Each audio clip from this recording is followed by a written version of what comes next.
European Council President Antonio Costa has defended his surprise decision to open a diplomatic channel with the Kremlin amid criticism from member states.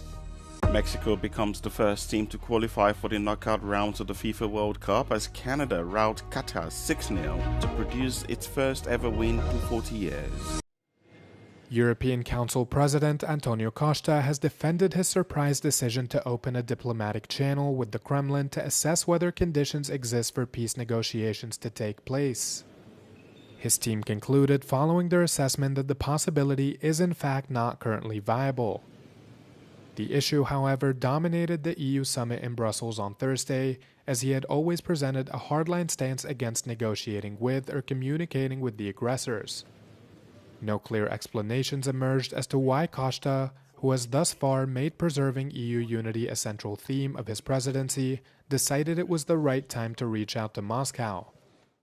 Earlier this week, it had emerged unexpectedly that his chief of cabinet, Pedro Lurti, had held several phone calls with the top aide to Russian President Vladimir Putin. Costa explained that he had asked for contact to be made to simply be ready when the moment comes to defend the bloc's interests, and that the calls were brief contacts and not negotiations or exchanges of substance. The 27 member states were divided, with some placing Costa as the natural representative of the EU's interests, while others like Poland, the Baltics, and the Nordics condemned the move, stressing that it wasn't the right time to engage with Russia. They also slammed him for taking the decision without consulting member states prior.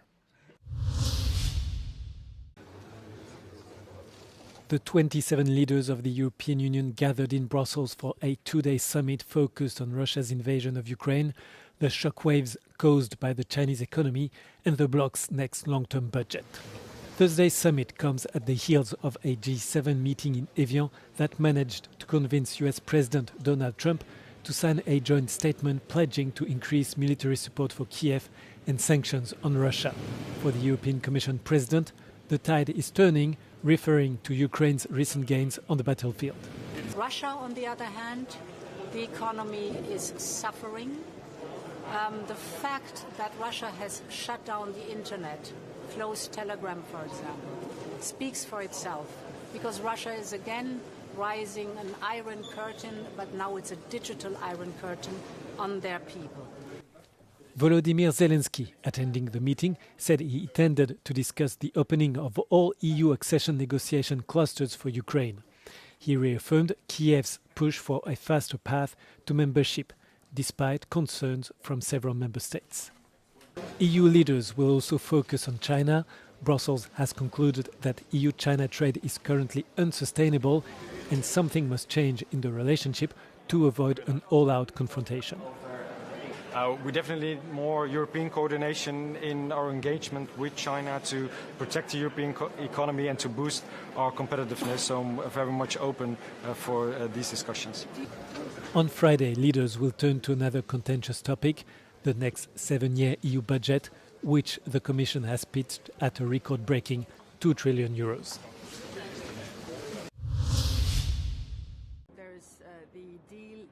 The EU's top diplomat, Kaja Kallas, has responded after Israeli Foreign Minister Gideon Saar said he had no choice but to sever all contact with her. Reports said that she compared Israel to South Africa's former racist apartheid regime. Kallas reportedly made the remark during a trip to Mexico in May, where she met with senior Mexican government. To date, no denial, clarification or response has been issued by her regarding this severe statement, Saar posted on social media on Thursday. In response, Kallas, a former Estonian prime minister, said she valued dialogue and engagement with Israel and that the EU remained committed to a constructive relationship, but she made no mention of the reported apartheid comment.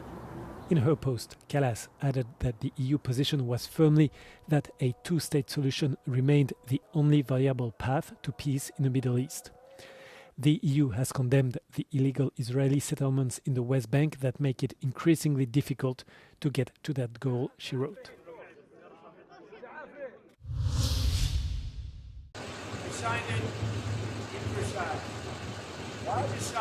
Fighting could resume despite the signing of an agreement between Iran and the US aimed at ending the war A former commanding general of the US Army in Europe told Euronews. US President Donald Trump signed the deal in Versailles on Wednesday, while Iran President Masoud Pezeshkian signed it in Tehran, according to Iranian media. Lebanon is left outside of it, and the Israeli objectives for this war have not always been aligned with the U.S. objectives for the war, and the Iranians can see that. And so the fact that Israel and Lebanon are not in the deal means that the potential for Israel and the Hezbollah to resume fighting is really high. The agreement calls for a permanent end to hostilities, for Tehran to dilute its stockpile of highly enriched uranium, and waives US-backed sanctions on Iran. Donald Trump threatened to resume bombing if Iran doesn't respect the peace deal. The Iranians will always be able to stop traffic through the strait. Again, they've discovered that they have their own nuclear weapon, and there's not much we can do about it. So we're in a much worse situation now than we were 4 or 5 months ago. The former US commander says the deal offers at least some temporary relief, as leaders hope Donald Trump won't blow up the Ankara-NATO summit coming in a few weeks. Each year, millions of tourists from around the world visit Pompeii.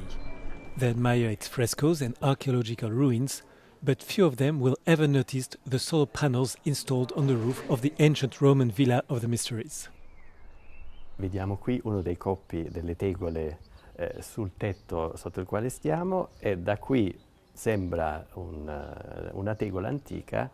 Da dietro vediamo che in realtà è una piccola pannello fotovoltaico, e quindi produce energia per illuminare questa villa, che gran parte dell'energia necessaria proviene proprio dal tetto installato qui. While Pompeii is considering extending this solution to other areas of the archaeological park that are far from the electricity grid, the city of Évora in Portugal has also adopted similar technologies, avoiding the visual impact of conventional solar panels like these. We have here these shingles installed in the rooftop of the City Hall in Évora, but they are not normal shingles. They are made of a semi-transparent epoxy material with solar cells embedded in the middle of it, which generates electricity for the self-consumption of this building.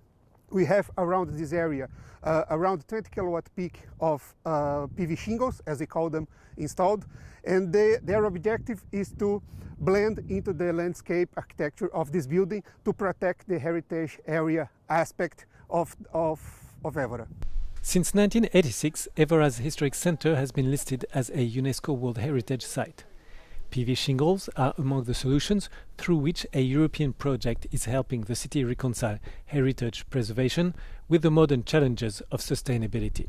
Évora é uma cidade património mundial da humanidade e, tal como a grande maioria das cidades históricas europeias, tem a obrigação de preservar o centro histórico, de preservar o património.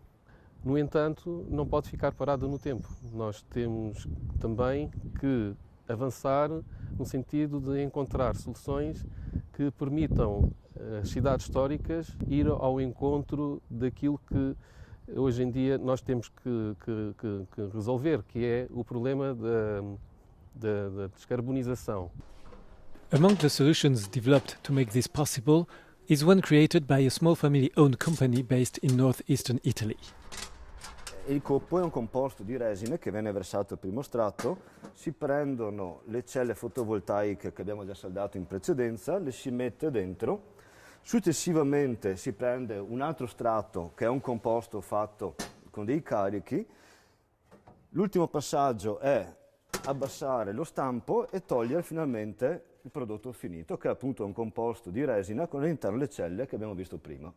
Solutions like this one, and the different technology adopted in Pompeii, send an encouraging message to the rest of the world. Credo che la lezione che Pompei dà è che se può funzionare qui, in questo luogo così delicato, così attenzionato, così fragile e grande, allora vuol dire che può funzionare ovunque. Glass roofs integrating photovoltaic panels and solar canopies installed in the courtyard of schools in the historic centre are among the other solutions being tested in Évora. Together with Alkmaar in the Netherlands, the Portuguese city is assessing these innovations through the Positives project to evaluate their potential for replication across Europe.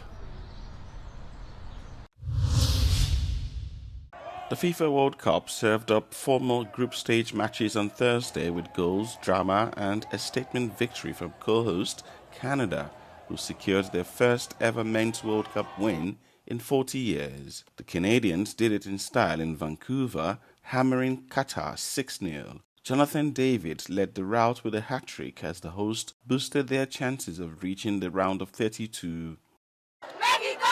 In Mexico, the El Tri continued their perfect start to the tournament with a hard-fought 1-0 victory over South Korea in Guadalajara, becoming the first team in the World Cup to qualify for the knockout stage.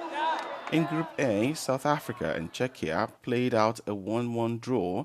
Czechia struck early through Mikel Sadilek, but South Africa fought back and earned a late equalizer from the penalty spot to keep their hopes alive.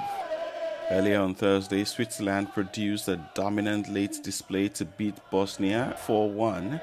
Substitute Joan Mazambi starred with 2 goals as the Swiss moved to 4 points in Group B and within touching distance of qualification. The results mean Mexico, Switzerland and Canada have all taken major steps toward the knockout rounds, while South Africa's late fight back keeps Group A wide open heading into the next round of matches.